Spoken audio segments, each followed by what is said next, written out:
Haleluya, selamat pagi Indonesia, selamat pagi saudara-saudaraku dimanapun Anda berada, yang cinta toleransi, yang cinta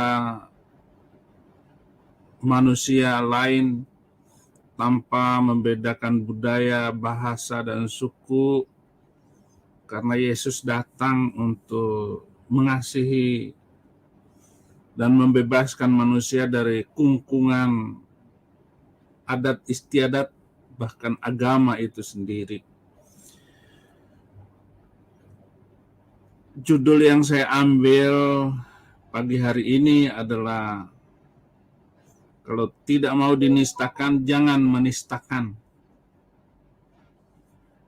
Ini terkait dengan banyak kasus, banyak hal di Indonesia ini, karena ada lembaga ataupun ada organisasi yang melaporkan seseorang karena dianggap menghina sukunya, menghina agamanya, dan sebagainya. Itu tidak masalah dan tidak apa-apa. Tetapi permasalahannya ini, kalau ada orang sudah menistakan duluan, tetapi dia tidak mau dinistakan, artinya dia tidak mau dicubit, tetapi dia sudah mencubit dahulu. Dia tidak mau disakiti, tetapi menyakiti orang itu adalah pekerjaannya setiap hari, bahkan ajaran dia untuk menyakiti orang. Jadi semaunya sendiri, seenaknya sendiri. Bahkan ada ajaran yang luar biasa, saudara-saudara, tetapi tidak disadari oleh orang yang mengikuti ajaran itu bahwa ajarannya telah menistakan, menghina, membuli, bahkan mengkriminalkan orang di luar dari kelompoknya.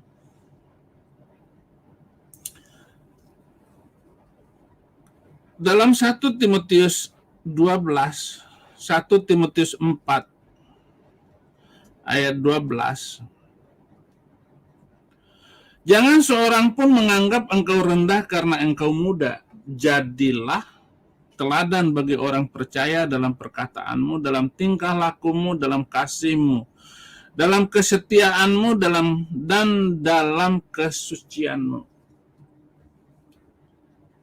Nasihat seorang guru kepada muridnya, dan muridnya ini tumbuh di dalam pengajaran dan pengawasan seorang Paulus, yaitu Timotius. Jangan ada orang yang menganggap rendah karena bla bla bla dan seterusnya. Itu nasihat, saudara. Supaya muridnya ini tidak salah di dalam melangkah, karena dia nanti akan menjadi gembala menggantikan Paulus di tengah masyarakat.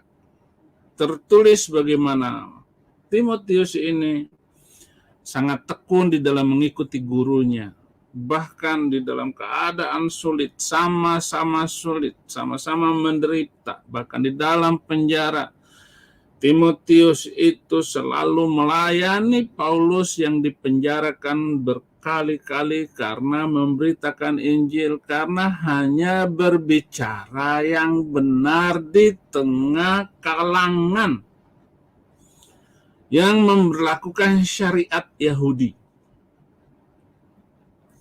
Syariat Yahudi itu kalau dilanggar itu akan dimusuhi oleh orang sekampung.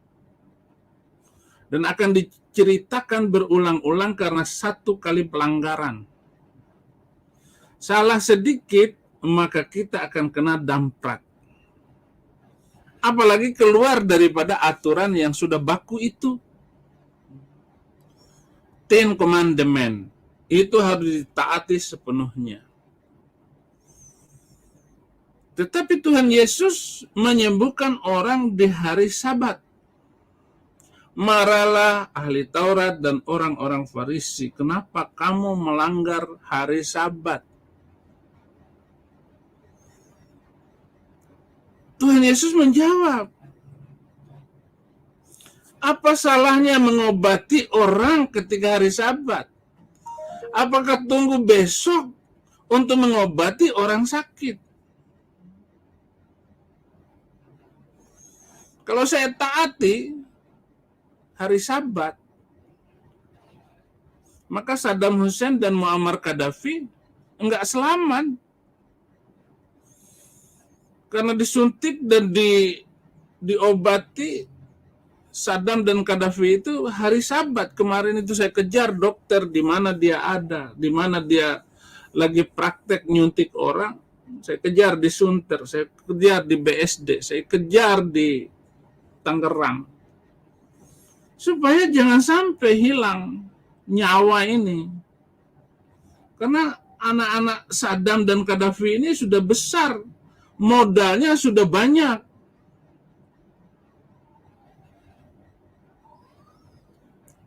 Syariat Yahudi itu begitu berat dan menekan.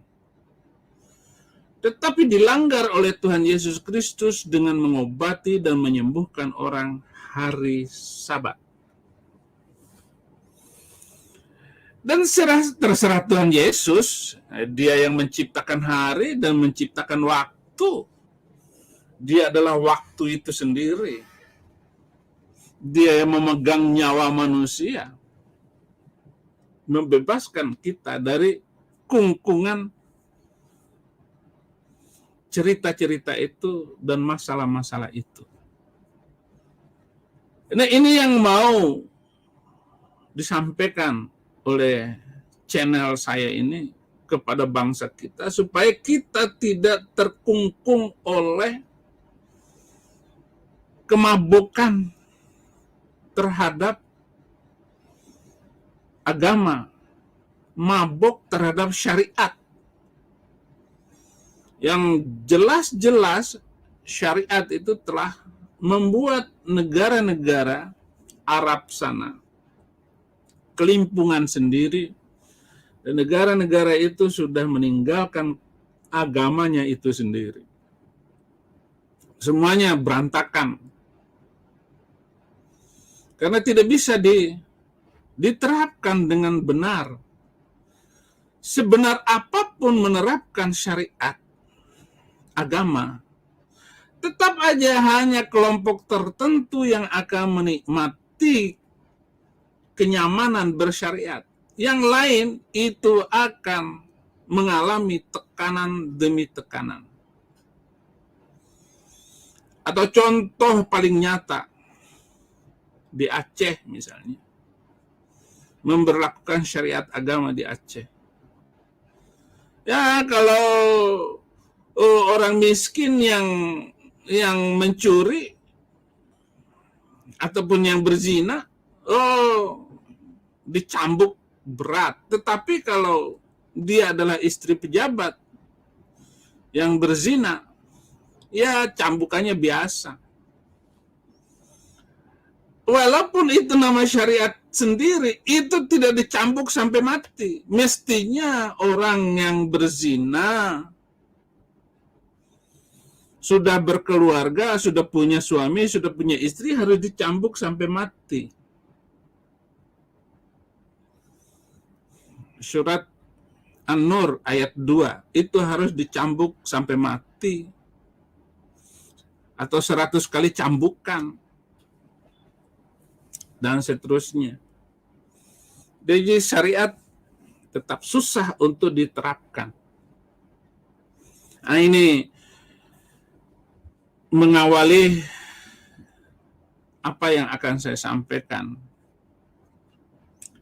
Tentu saja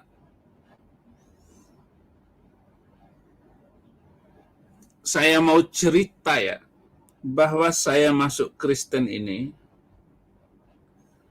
ya bukan keinginan saya, bukan pencarian saya. Saya hanya peduli dengan hidup toleransi dan damai. Ketika kerusuhan Mei 98, toko-toko orang Cina dibakar, Mall dihancurkan. Dan sudah tidak terhitung berapa kerugian zaman itu 98. Orang Cina diperkosa. Diperkosa di depan keluarganya, ayah, kakak adiknya. Oleh sebuah kekuatan yang tidak dimengerti oleh kita.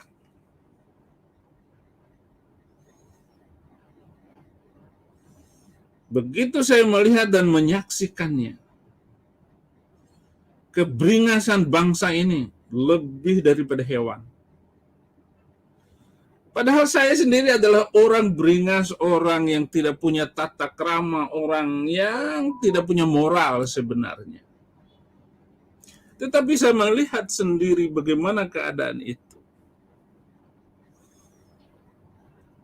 Saya harus menjadi apa sekarang? Itu 98.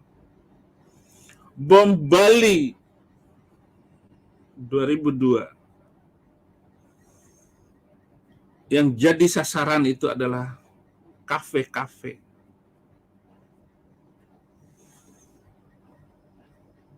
Turis. Makin jadilah pemberontakan hati saya. Dan saya hanya membayangkan untuk menjadi orang Kristen. Saya tinggalkan pesantren, saya tinggalkan harta, 3 rumah saya tinggalkan, tanah-tanah yang sudah saya beli, saya tinggalkan jabatan dan kehormatan, saya tinggalkan semua. Saya harus menjadi orang Kristen. 4 Maret 2006 saya terima Yesus Kristus sebagai Tuhan dan Juru Selamat. Dan saya menyerahkan diri saya sanggup berkorban dengan jiwa, raga, bahkan nyawa saya, serta apapun yang ada pada saya bagi memuliakan Tuhan Yesus Kristus. Jadilah sekarang saya orang Kristen. Hanya karena ingin membela orang-orang Kristen yang dianiaya. Gereja nggak boleh dibangun. Pendetanya bahkan dibunuh. Di Poso sana, orang-orang Kristen dibenci. Apa salah mereka? Jadi itulah sebabnya saya jadi orang Kristen. Nah, saudara tahu apa yang saya lakukan? Saya menulis buku-buku. Buku-buku untuk membela iman Kristen.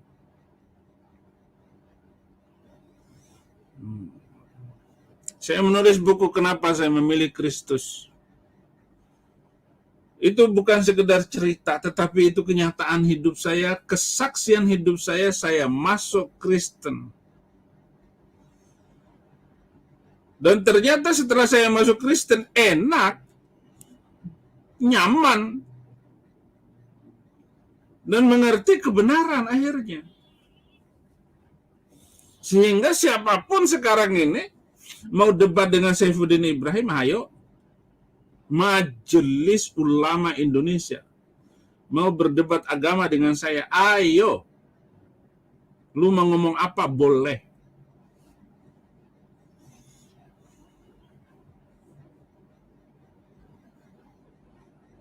Jadilah saya jadi orang Kristen hari ini. Dan saya menulis kenapa saya memilih Kristus. Yang kedua, dialog dengan Saddam Hussein. 40 macam kontradiksi ajaran yang tidak bisa dijawab oleh kiai manapun. Kalau ada kiai bisa jawab buku saya ini, saya masuk Islam lagi. Saya menulis dialog dengan Kristen dan Islam. Saifuddin Ibrahim melawan Insan Mokuginta. Insan Mokuginta sangat provokatif sekali. Dia menulis ini, menulis itu, membuat pertanyaan ini, pertanyaan itu. Seolah-olah orang Kristen tidak bisa menjawabnya. Tetapi apa yang saya dapatkan, apa yang saya peroleh setelah saya membaca Alkitab, lewat semuanya bisa saya jawab. Banyak sekali jawaban-jawaban itu, dan Sampai Moko Ginta meninggal pun dia tidak berani bertemu dengan saya.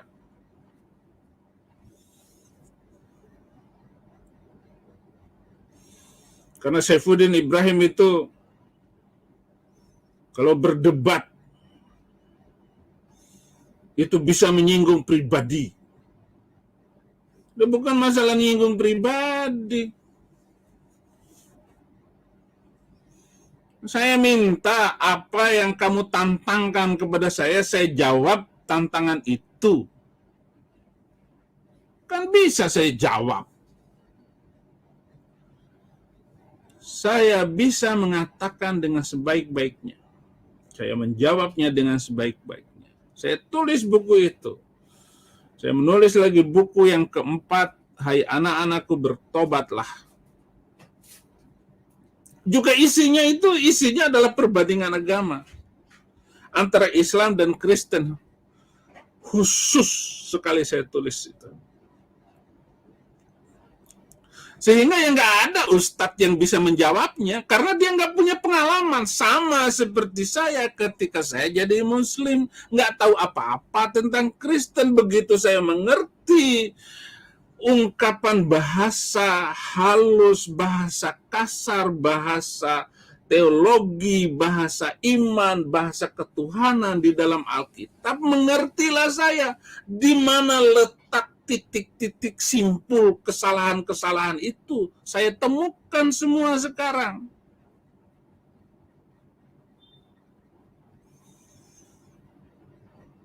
Dan tentu saja karena banyak tulisan saya ini banyak musuh. Musuh saya orang se-Indonesia jadinya. Dia meretas, bahkan membobol akun-akun saya. Biarin sajalah akun dibobol. Yang penting saya tetap memberitakan Injil kebenaran. Saya menulis lagi buku yang kelima. Coba ambil buku-buku yang saya tulis.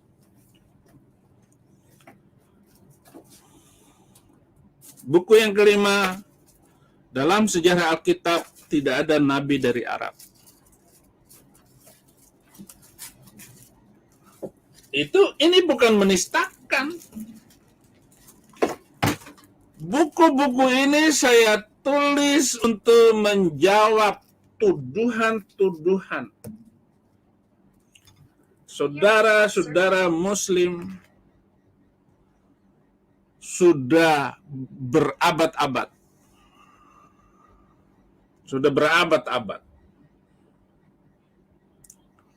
Dia menghina kekristenan. Sudah berabad-abad membuli dan mengkriminalisasi Yahudi dan Kristen. Sepak terjang dari Islam itu bisa dilihat dalam sejarah. Saya menulis buku-buku, nah ini Hai anak-anakku bertobatlah. Dalam sejarah Alkitab tidak ada nabi dari Arab. Tidak ada nabi dari Arab. Dialog dengan Saddam Hussein.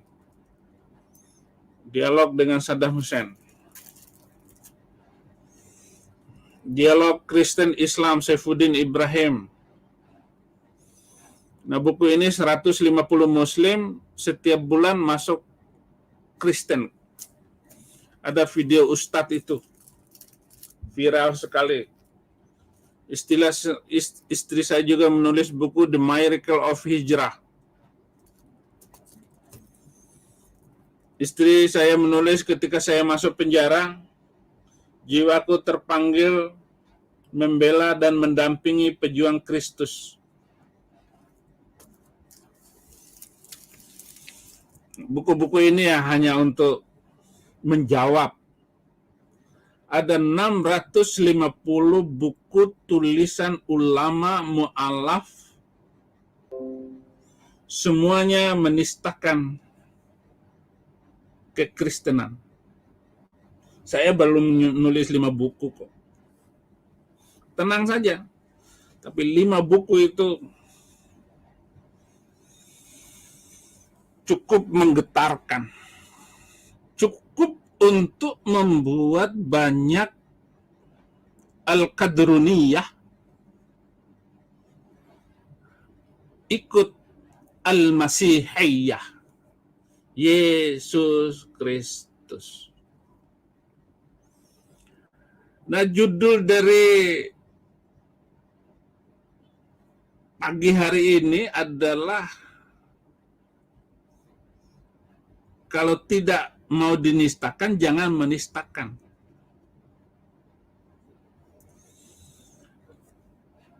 Kenapa saudara-saudara Muslim itu suka menyinggung kekristenan? Tetapi kalau orang Kristen nyinggung, katanya menistakan. Padahal itu hanya membalas, menjawab, hak jawab kami. Jadi kita hanya menjawab.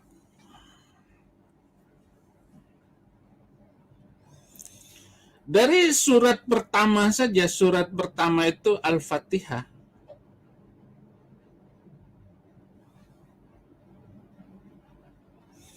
Siratal ladzina an'amta alaihim, yaitu jalan yang telah diberi nikmat atas mereka, yaitu jalan orang Islam.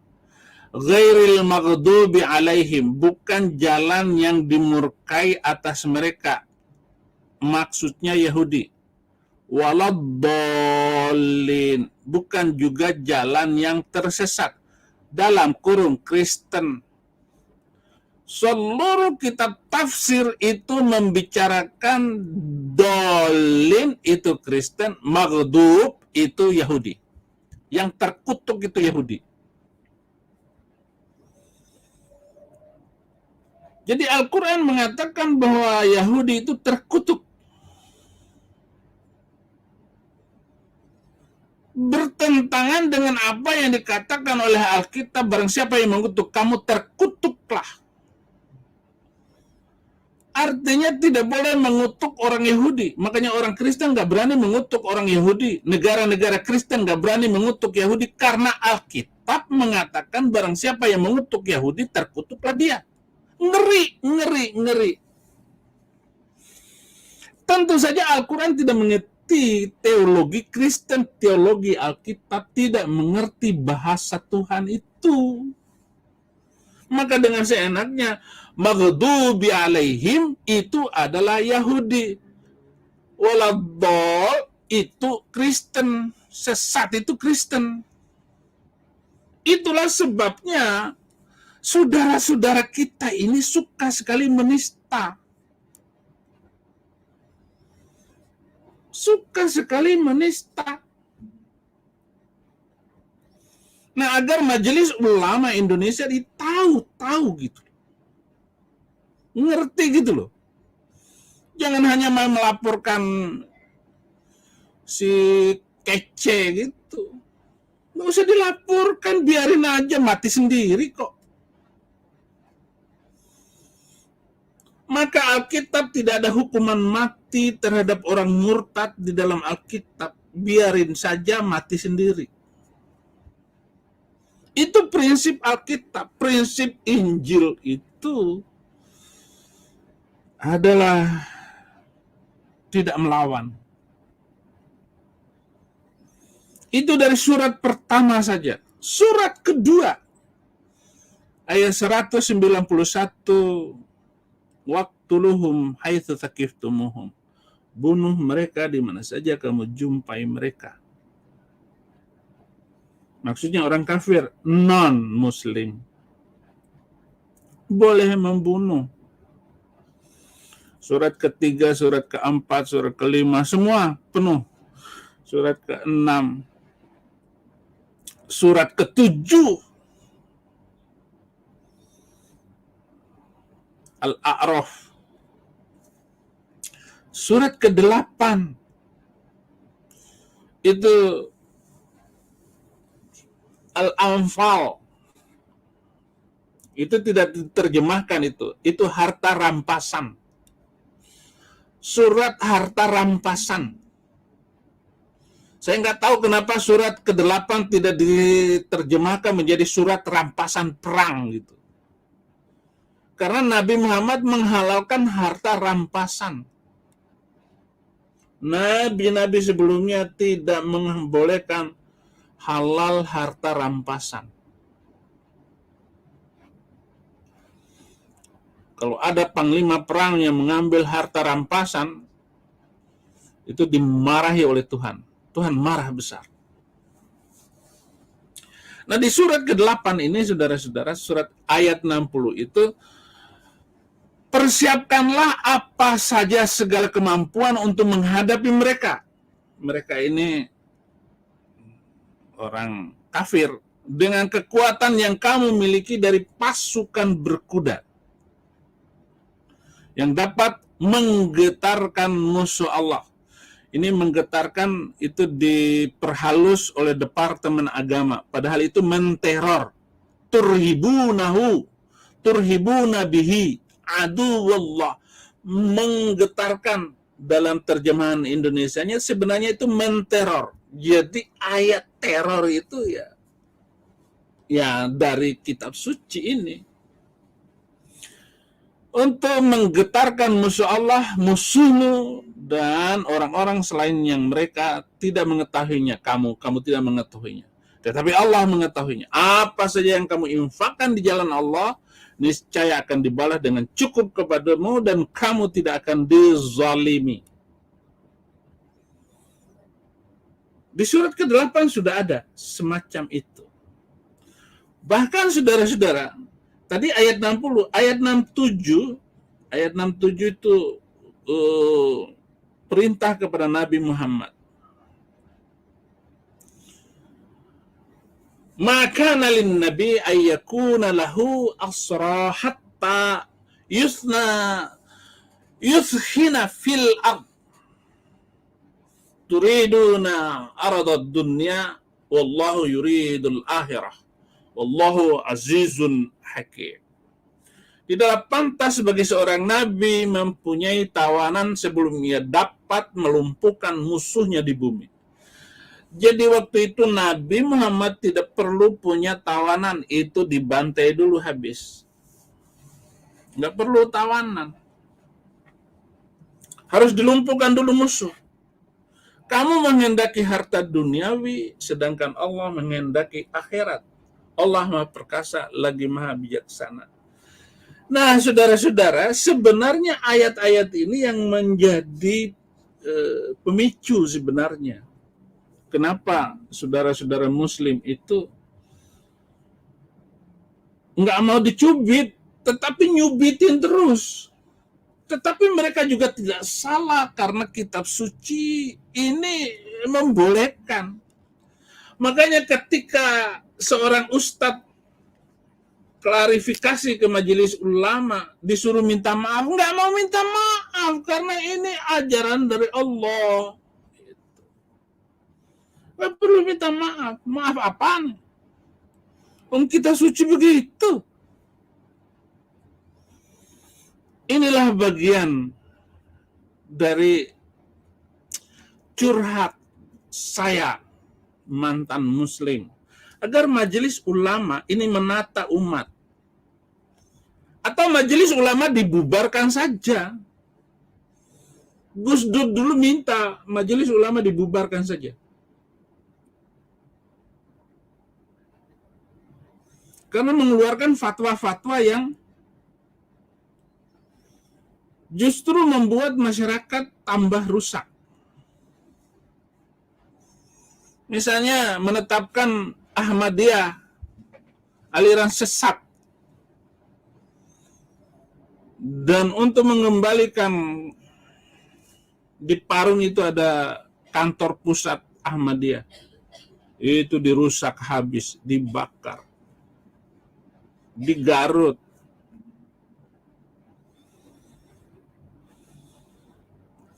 ini bukan saya karena saya Kristen. Denny Siregar, Ade Armando, Eko Kuntadi, itu membicarakan semuanya tentang MUI ini.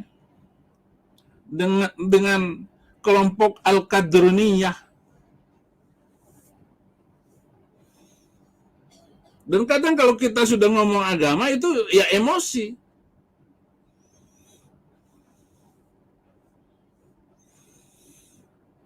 Kemarin saya nonton tuh kanal Anak Bangsa, begitu Muhammad KC itu. Berkali-kali ininya saya nonton kanal Anak Bangsa begitu emosi supaya Muhammad KC harus dimasukkan ke dalam penjara dan gak boleh hidup di Indonesia. Baru kali ini nih saya nonton kanal Anak Bangsa. Padahal kanal Anak Bangsa ini adalah channel yang paling saya suka tonton juga. Tapi karena bicara agama, emosi. Memang agama itu membawa emosi. Dan agama itu adalah emosi.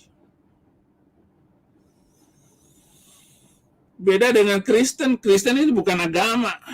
Maka Yesus nggak pernah emosi. Walaupun nyawa di ujung tanduk.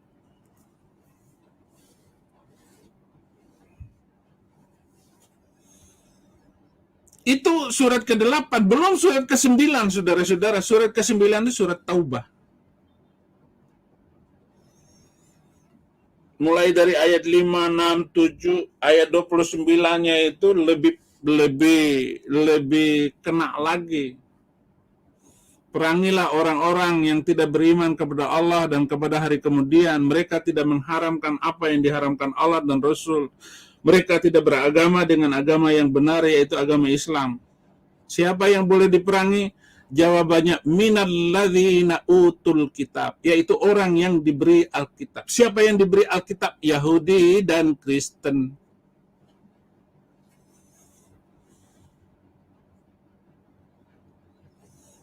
Sekali lagi mereka tidak bersalah. Al-Qadruniyah itu tidak bersalah.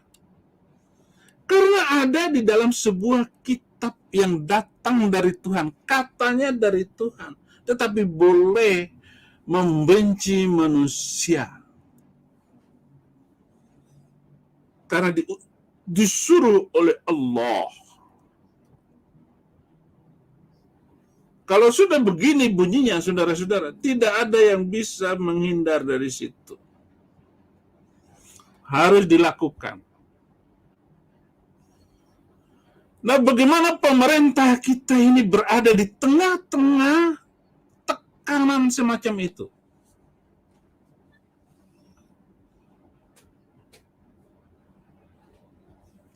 HTI, FPI,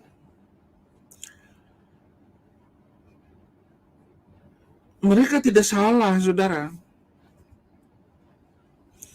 Karena mereka berpatokan kepada perintah Allah, perintah Rasulullah.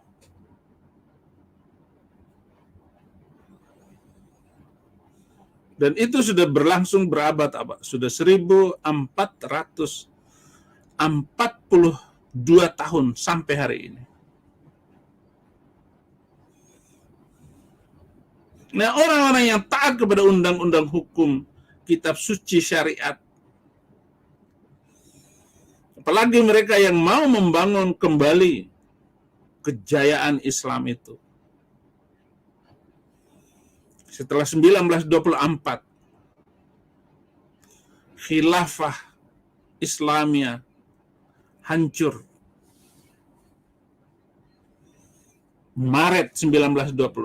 Mereka mau membangun dan menaikkannya lagi. Pengusung khilafah Felix Yau. Dia sedang mimpi di siang bolong. Lihat dong, itu negara-negara itu,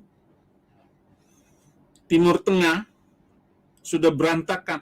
Jangan lagi membawa dan mengimpor khilafah itu di Indonesia. Akan hancur. Dan saya mau katakan kemenangan Taliban itu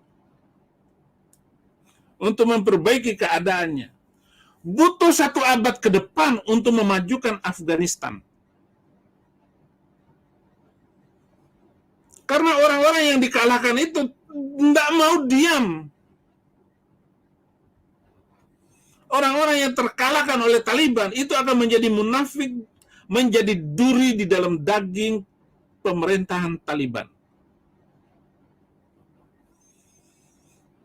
Tentu saja Amerika nggak akan berhenti, saudara. Dia akan membangun kelompok-kelompok kecil anti-Taliban. Lalu akan diberikan, ini urusan senjata.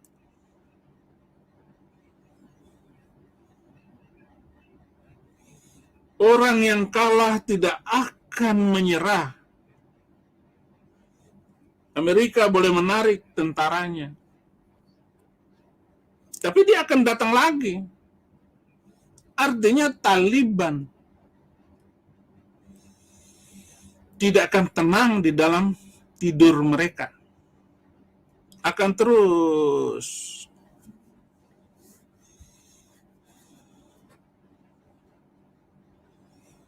Karena ini pasar senjata paling ampuh,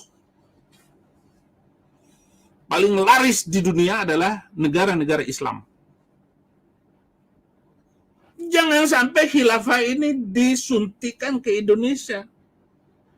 Oh, nanti berantakan negara ini. Dan itulah yang saya senang dari Pancasila ini.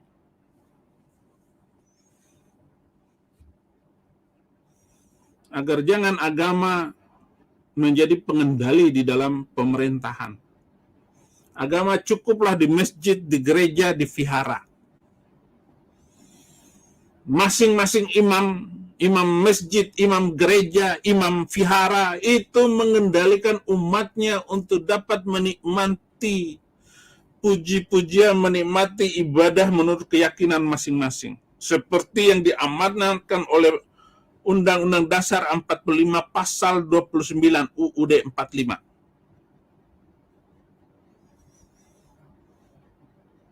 Udah. Jangan ada ulama berkeinginan untuk menjadi pemerintah.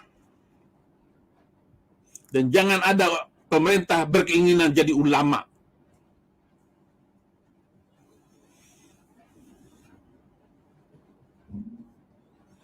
Akan hancur negara ini.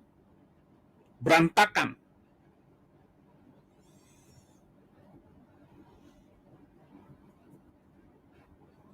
Jadi jangan menistakan agama.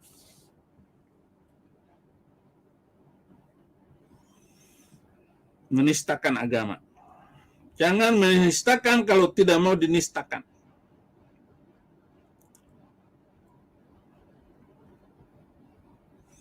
Dan kita bisa menyaksikan itu. Mohon Majelis Ulama Indonesia untuk mengerem ustadz-ustadz ini atau disertifikasi itu ulama-ulama itu. Siapa yang boleh khutbah di masjid? Siapa ulama-ulama yang boleh khutbah di hari Jumat? Nah, boleh. Ustadz-ustadz yang sudah mulai belajar boleh ceramah kampung-kampung. Siapa yang boleh tingkat apa? Ulama yang boleh ceramah di masjid jami'.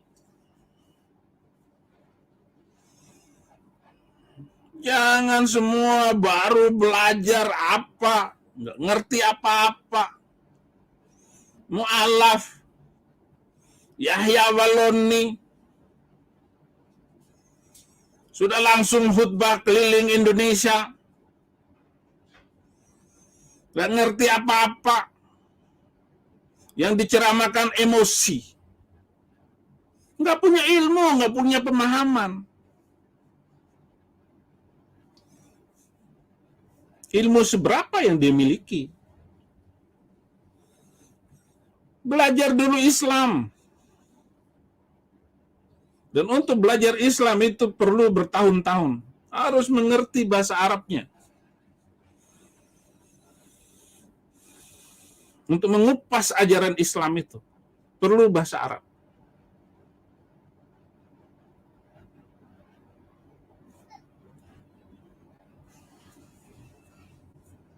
Saya nggak berani khutbah di gereja. Saya ini berandalan, brengsek, manusia nggak pantas untuk. Pantasnya saya masuk neraka saja.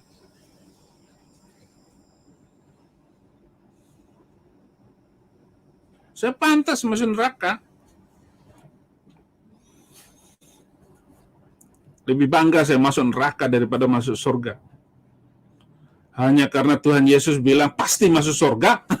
Haleluya. Tuhan Yesus bilang saya pasti masuk surga. Hanya itulah. Toh saya nggak perlu masuk surga. Saya nggak perlu itu. Saya perlu menyatakan hidup di dunia, di Indonesia ini toleransi dan damai.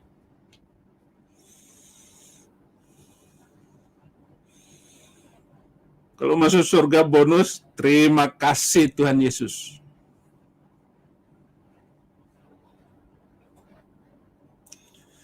Jadi tolong Majelis Ulama Indonesia untuk membimbing ustadz-ustadz agar tidak melakukan fitnah-fitnah di masjid-masjid mereka, untuk menghina mereka, untuk menjatuhkan. Ya seperti waktu saya khutbah di masjid dulu, itu sangat jahat sekali. Saya benci dengan Yahudi, saya benci dengan Kristen. Saya ngomong begini karena saya mengalaminya. Karena tidak ada majelis ulama yang melarang saya waktu itu. Justru majelis ulama senang kalau saya ngomong seperti itu. Bagus ini. Oh, ustadz muda yang luar biasa. Saifuddin Ibrahim keliling kemana-mana di Jawa, di Jakarta, di Surabaya, di Klaten. Saya kuliah di Solo waktu itu. Saya waktu di Solo sekali amplop waktu itu 50.000 rupiah. Itu di luar akomodasi, tempat tinggal, hotel, dan sebagainya. Waktu kuliah sudah begitu. Sudah ustadz amplop. Paling enak jadi ustadz amplop.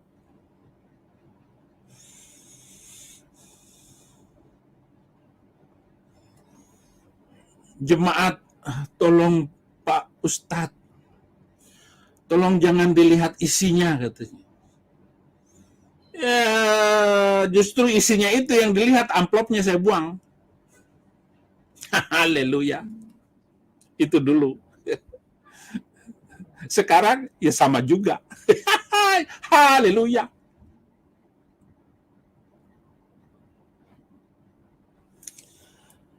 Jadi ini ayat yang membuat saudara-saudara kita itu tetap menistakan kekristenan. Nah, dalam surat 47 surat Muhammad ayat 4. Ya, ayat 4. فَإِذَا لَقِيتُمُ الَّذِينَ كَفَرُوا فَضَرْبَ الرِّقَابِ حَتَّى إِذَا أَثْخَنْتُمُوهُمْ فَشُدُّوا الْوَثَاقَ. Jarang baca Al-Quran jadinya lidah saya kurang fasih. Jadi kalau dianggap ustadz itu kalau baca sedikit saja salah itu sudah nggak dianggap ustadz ini. Makanya lidah Arab itu harus dibiasakan. فَإِذَا لَقِيتُمُ الَّذِينَ كَفَرُوا فَضَرْبَ الرِّقَابِ.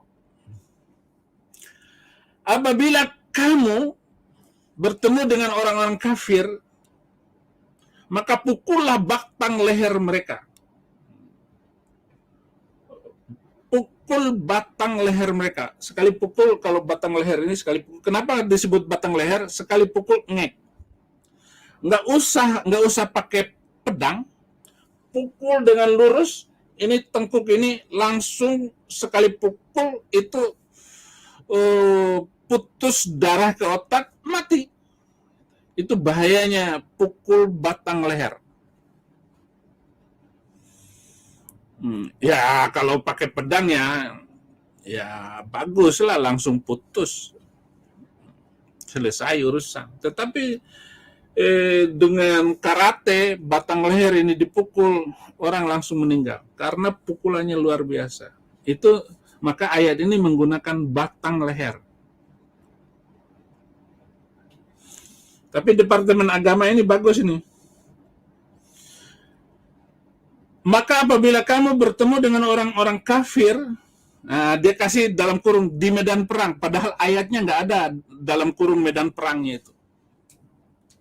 Saya senang dengan Departemen Agama membuat dalam kurung. Banyak sekali dalam kurung di terjemahan Al-Quran. Kalau nggak ada dalam kurung, wah, habis. Semua jadi teroris. Nah ini saudara-saudara. Agar menikmati dengan benar apa yang disampaikan oleh saya ini. Tapi saudara-saudara nggak usah takut.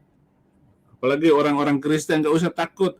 Karena Yesus bilang, aku menyerahkan kamu seperti domba ke tengah serigala. Jadi orang Kristen ini diutus ke tengah serigala. Ya tentu saja saudara nggak kuat. Mati-matilah kau. Mati. Mari Majelis Ulama Indonesia menjadi pemersatu bangsa Indonesia di dalam NKRI. Saya berharap begitu. Daripada kalah debat dengan Saifuddin Ibrahim, dan saya tidak pernah akan kalah berdebat karena saya menguasai Alkitab, saya menguasai Injil, saya menguasai Al-Quran, saya mengerti hadis-hadis Nabi. Kenapa begini-begini saya mengerti. Setelah saya jadi Kristen ini, oh begitu. Kenapa ayat ini muncul dalam Al-Quran? Karena ada ayat di dalam Injil begini. Jawabannya begini. Alkitab itu adalah jawaban terhadap segala permasalahan umat manusia. Mulai dari Kejadian sampai Wahyu, jawabannya ada semua. Contoh-contohnya ada. Apa namanya?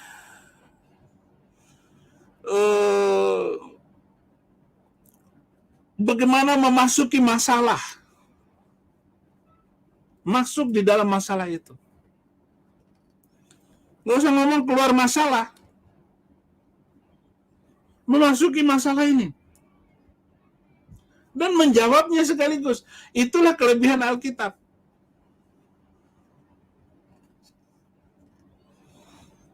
Majelis Ulama Indonesia nggak usah berdebat dengan Saifuddin Ibrahim. Saya bisa berdebat dengan siapapun yang duduk di Majelis Ulama Indonesia di Indonesia ini. Mau debat apa? Nggak usah lah ngomong ustadz ini, ustadz itu. Enggak, saya tidak ngomong itu. Tetapi bagaimana agar Majelis Ulama Indonesia sama dengan Nahdlatul Ulama. PBNU adalah orang-orang yang penuh toleransi dan damai. Jangan sampai PBNU dirasuki oleh hawa al-kadruniyah. Mentalitas kadruniyah itu adalah sebuah mentalitas menyalahkan siapa saja, menilai siapa saja menurut kacamata al-kadruniyah.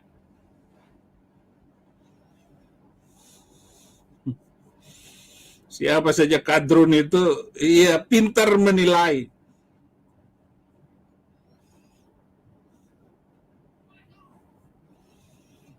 sama dengan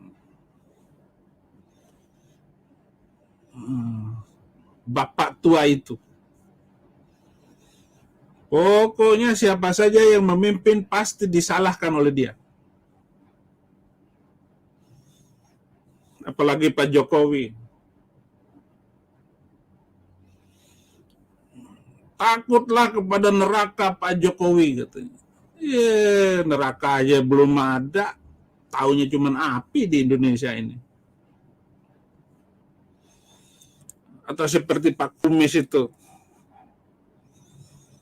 Kepanasan melulu hidupnya.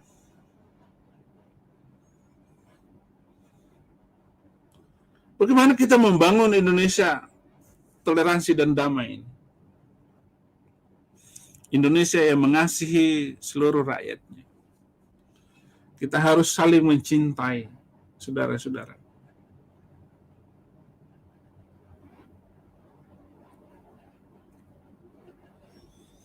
Anda silakan menilai, melakukan penelitian. Lembaga survei apa saja. Apa yang saya katakan hari ini, yang saya bicarakan hari ini, akan bisa kita buktikan semua. Pokoknya jangan agama yang dijadikan pedoman di dalam bernegara. Agama hanya alat untuk membuat kita disiplin di dalam hidup bernegara. Tapi bukan dasar negara.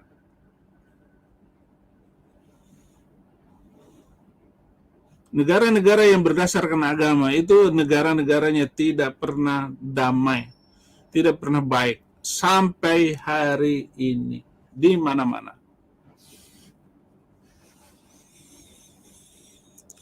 Haleluya, saudara-saudara, saya berdoa, saya berharap kita dukung majelis ulama ini atau dibubarkan saja. Karena dia bukan lembaga negara. Majelis ulama itu bukan lembaga negara. Dan dia tidak berada, dia tidak punya umat. Majelis ulama Indonesia tidak punya umat. Hanya orang-orang elit yang memainkan omongannya. Kalau Muhammadiyah punya umat, NU punya umat, Al-Irsyad punya umat.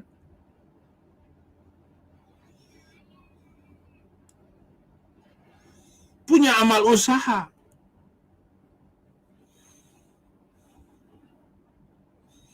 Berapa ratus ribu pesantren milik Nahdlatul Ulama. Dan dia di situ mengajarkan kurikulumnya sendiri. Muhammadiyah punya sekolah sendiri, punya rumah sakit, punya universitas di mana-mana. Dan mereka memakai kurikulumnya sendiri. Dan tidak termainkan oleh kondisi politik apapun. Muhammadiyah adalah organisasi kemasyarakatan. Nahdlatul Ulama bukan organisasi politik. Walaupun punya PKB, tetapi tidak terlibat di dalam politik. Maka Muhammadiyah, NU punya umat masing-masing, tetapi Majelis Ulama Indonesia tidak punya umat sama sekali. Tetapi dia bisa mempermainkan emosi umat dengan membuat fatwa-fatwa yang tidak produktif. Tidak punya dampak sama sekali. Maksudnya kemaslahatan untuk negara nggak ada. Kerusakan jelas. Karena fatwa-fatwa Majelis Ulama telah membuat Ahmadiyah dibully habis. Salah satu contoh. Dulu goyang inul. Haram goyang inul. Akhirnya inul nggak bisa nyanyi kemana-mana. Padahal itu kan seni. Seni adalah seni, bukan agama. Waktu perseteruan antara Inul dengan Rhoma Irama menggunakan MUI supaya Inul jangan merusak dangdut. Karena Rhoma Irama sudah terlanjur jadi raja dangdut. Jangan ada ratu dangdut. Raja saja yang berkuasa. Nah, itu cerita yang lain. Tetapi intinya bagaimana agar kita semua ini mampu hidup toleransi dan damai di masa-masa yang akan datang bersama-sama. Agar Indonesia ini menjadi negara paling maju di Asia dalam hal ekonomi pembangunan.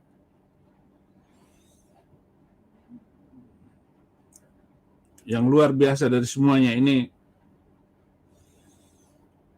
adalah kita punya presiden yang luar biasa. Presiden yang belum pernah saya temukan karena saya pemerhati. Saya sangat memperhatikan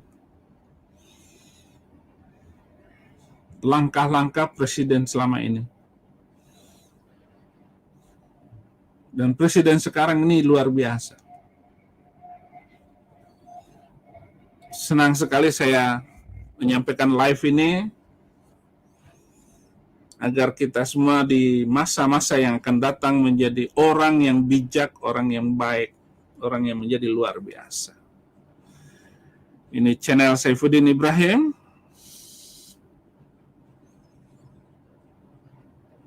Channel toleransi dan damai.